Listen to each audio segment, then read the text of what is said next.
যুক্তরাষ্ট্রের কেন্দ্রীয় সরকারের মোট সরকারি বা জাতীয় ঋণ প্রথমবারের মতো $৩৫ ট্রিলিয়ন ছাড়িয়েছে।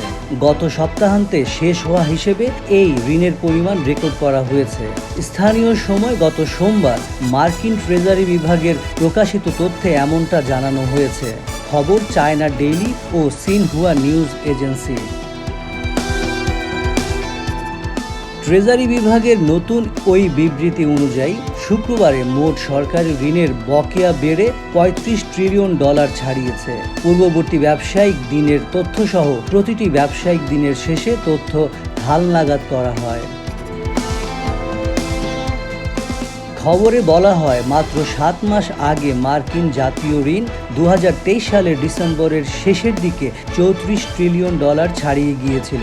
তার 3 মাস আগে যুক্তরাষ্ট্র $33 ট্রিলিয়ন অতিক্রম করে একটি ঐতিহাসিক মাইল ফলক স্পর্শ করে। Committee for a responsible federal বাজেটের প্রেসিডেন্ট মায়া ম্যাকগুইনেস এক বিবৃতিতে বলেন, ঋণের বোঝা নিরবচ্ছিন্নভাবে বাড়ছে। এটি বেপরোয়া ও অপ্রতিরোধ্যভাবে বেড়েই চলেছে। তিনি আরও বলেন, তবুও সমস্ত ঝুঁকি ও সতর্কতা সংকেত থাকা সত্ত্বেও এই বিপদের ঘণ্টাধ্বনি বধিরদের কানে গিয়ে পড়ছে বলে মনে হচ্ছে। প্রসঙ্গত, committee for a responsible federal budget হল ওয়াশিংটন ভিত্তিক একটি অলাভজনক পাবলিক পলিসি সংস্থা, যা ফেডারেল বাজেট ও আর্থিক সমস্যাগুলোকে চিহ্নিত করে। ম্যাকগুইনেস বলেন, আমাদের ঋণের বিষয়ে গুরুত্ব দিতে হবে, সেই সঙ্গে এটা শিগগিরই করতে হবে।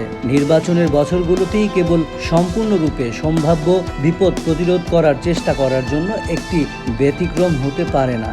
আমরা যে প্রধান বিপদগুলোর সম্মুখীন হচ্ছি তার মধ্যে একটি হলো ঋণ। যুক্তরাষ্ট্রের দীর্ঘমেয়াদী আর্থিক চ্যালেঞ্জ মোকাবেলা নিয়ে কাজ করা নিরপেক্ষ সংস্থা পিটার জি পেটারসন ফাউন্ডেশনের মতে $৩৫ ট্রিলিয়ন জাতীয় ঋণ মানে যুক্তরাষ্ট্রের মাথাপিছু $1,03,945।